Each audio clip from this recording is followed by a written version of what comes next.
Hello to all of our Mended Little Heart families in Texas. My name is Dana Henning. I'm one of the co-coordinators of the Mended Little Hearts of Austin chapter.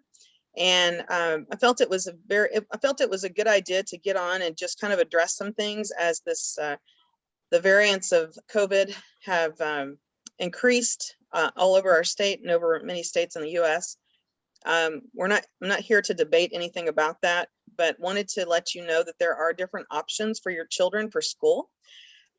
We basically have, we have public school in Texas. And as you know, if you have a, heart kid, or even if you have just a regular kid that doesn't have any kind of issues or medical problems, then, a lot of us are trying to protect our kids right now. We're trying, they're saying that this virus could potentially, it's affecting children, where the original COVID virus that we had back, a year and a half or so ago was more affected adults, not that kids couldn't get it. But regardless, what I'm trying to say is there are several different options for school if you choose to do those options. If the public school in your area does not have a mask protocol that you feel comfortable with, there are several different options that you, as a parent of your child, and it depends on your where you're at with if you're a stay-at-home mom, or if you're full-time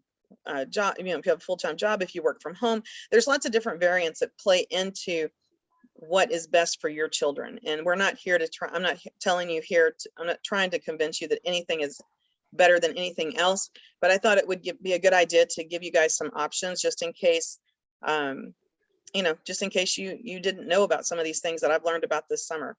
So first of all, I will tell you that my son is a special needs kid. He's a heart transplant recipient. He's 10 years old. He's about nine and a half years out with his heart. And but he also has autism and ADHD, and he has hearing impairment and things like that. So I'm a teacher, and I never felt really, I wasn't a special ed teacher, so I never really felt like I would be able to teach him. However, I will tell you that after we've been virtual since spring break a year ago, I've learned a lot about my child, and I've learned that, maybe I could do this. Maybe I can do this homeschool thing. Maybe I can do something like this. Maybe he can catch up. He's going in fourth grade, but he's not on a fourth grade level. So I researched this summer and found 3 different virtual schools. And I'm not trying to advocate for these schools. I'm just letting you know what I found out. So K-12 is one that that a lot of people I know are familiar with. I believe they've been around for about 20 years, and they have they do virtual public school for Texas, which means that they're accredited. So they have everything from kindergarten through 12th grade, and they're accredited through the high school year, so that if your kid was to enroll in K-12, then they would be able to get their credits as if they went to a brick and mortar public high school in Texas.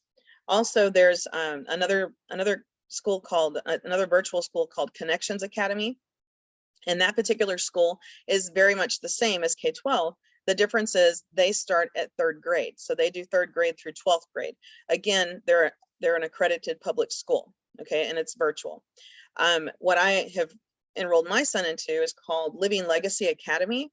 It's a little bit smaller school. They have been around for a while. They started out as like a homeschool, and they're basically a nonprofit.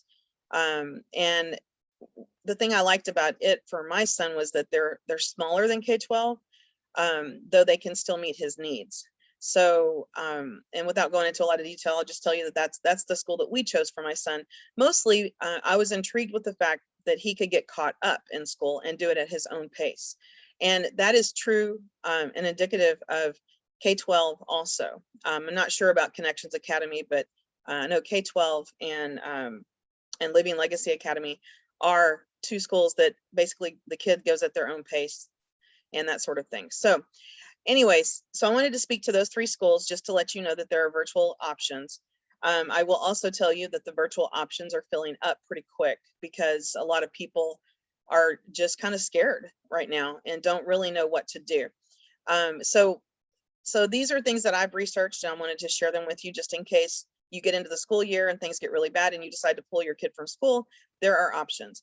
You also, if you would like to, and you have the, the whereabouts to homeschool your child, you can always call the public school and tell them that that you would like to, I think it's called move to homeschool, something along those lines. And if your child receives any kind of special needs, like any kind of therapies or anything like that at this public school, then they can still offer those to you. Okay, so you won't lose that. You won't lose your position with your different therapies and stuff like that. But also keep in mind, it may not be the same therapist that they had in school. It may be somebody else that works within the school district. So, keep that in mind also. And then if they were to do homeschool, whenever they come back, then they would have to take a placement test to get back in the public school. So that's just to make sure that, that they've kept up with where they're supposed to be and that sort of thing. So I'm not here to tell you that public school is bad or good. These are all decisions that you make for your family, and every family is different. But I wanted to give you some different options. Also, the virus is ramping up, the two variants, Delta and Delta Plus, and the hospitals are filling up again. And I know as a heart parent, I'm not exactly thrilled by this. I really wanted to, kind of return to somewhat of normal, whatever normal is at this point, which is really different from what it was 2 years ago. And just let you know that we're here as Mended Little Hearts of Austin, Mended Little Hearts. There's various different Mended Little Hearts, chapters throughout the United States and also through Texas. I am going to continue to try to have a Zoom meeting every month. And I think I'm going to open it up to Texas. So I'll probably send out via Candida, Shandell, our regional person. I'll try to find out when a good time is to do it. But nonetheless, I think I'll record the sessions, and then that way people can watch them as they need to. I also have Heather Roell on. She's on with us tonight, and Heather does a whole different type of advocating that I do. So I'm going to let her speak to what she does. And Heather and I've known each other since our children were born, basically, because our kids shared an ICU room in Dallas a long time ago. So Heather, I'll let you take over. Thanks so much, Dana. Hi, everybody. As Dana said, I'm Heather. I do advocate a lot. If you don't mind, Dana, if I add on a couple other things about the school, if you guys want to go onto the TEA website, that's the Texas Education Agency, and you search for a virtual school, there are a variety of options that they list on there. Now, most of them do start at 3rd grade, but there are a variety of options. Most of them are the K through K-12 and the Texas connections that you were talking about. But I just wanted to point out they have a whole list. Also, yeah, if none of those work out for you, you might talk to your school about homebound services as well. We were able to, our school district was able to provide that to us, but we needed a letter from our doctor. And our cardiologist was super enthusiastic about helping get that for us in the conditions that we're in right now. So there are lots of options out there for parents if you're not comfortable sending your kid into school that way for your own personal family. But advocacy is a big thing as well. So, we have, a very strong advocacy group here in Austin that's really been pushing and was able to band together to, kind of put pressure on our local school board to look into adding a mask mandate here in Austin. So, contacting your local school board, going to the board meetings, calling into your school board, writing them, definitely can help and put pressure and make your voice heard that, if this is important to you. There is an advocacy group called Safe Schools for All Texas, and they are looking to coordinate different parents together in different areas that live in the different school districts, so their voice can be louder because they're more together. So you could do a search on Facebook and see if you can find a local group that is doing advocacy in your area. Another thing is to get involved with your local PTA, and talk to them and see how they can help you and be a voice as well. So those are some big ones for me. There. Do you have any questions, Dina, that people might have? No, on I'm that? glad you brought up about homebound, because homebound in my school district, I'm not sure if it's the same all over. We're in the Bastrop ISD school district. So we're 30 miles east of Austin, basically. And then Heather is actually in Austin ISD with her kiddos.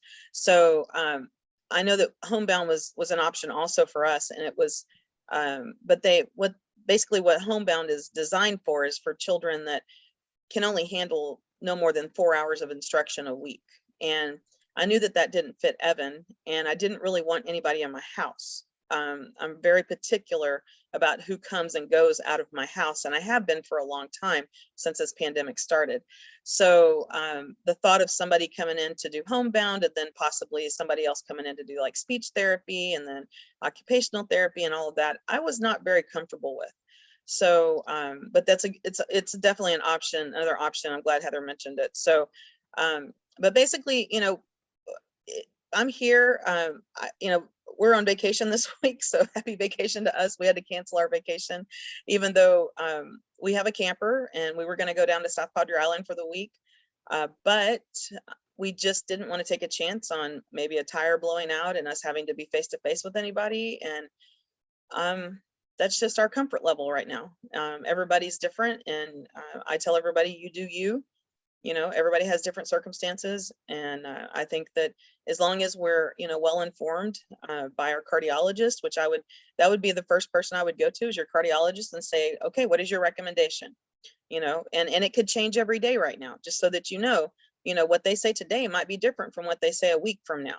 So there's a lot of things changing right now in the health industry with all of this COVID stuff and the two variants. So just stay in touch with your cardiologist, get their recommendations, speak with your family and figure out what works best for you. There's not a right or wrong answer. What I do for my kid is going to be different from what you do with your kid, but our life, we've set up our life to be a certain way, and it works for us. So I just encourage you, as Heather said, advocate for your kiddos. I do the same thing for Evan in a different way than Heather does, and that's fine. You figure out what works best for you. And I mean, we all know as heart parents that, we're going to do whatever we have to for our kids. And I mean, and I'm pretty sure each one of us has found strength within us that we never knew we had when we had our child, and we've just, advocated for them for so long. For some of you, you may have babies, and you may be looking at this and you may be going, oh my gosh, what about public school when my kids start school? I take it day by day, minute by minute. Sometimes, some days I take it year by year, depending on what's going on in the world. You make the decisions that works best for your family and for your child. So bottom line with all of this, and we're not going to keep this on long because there's no reason for us to. If you have any questions, please reach out to Mended Little Hearts. If you have a chapter in your area, reach out to your chapter.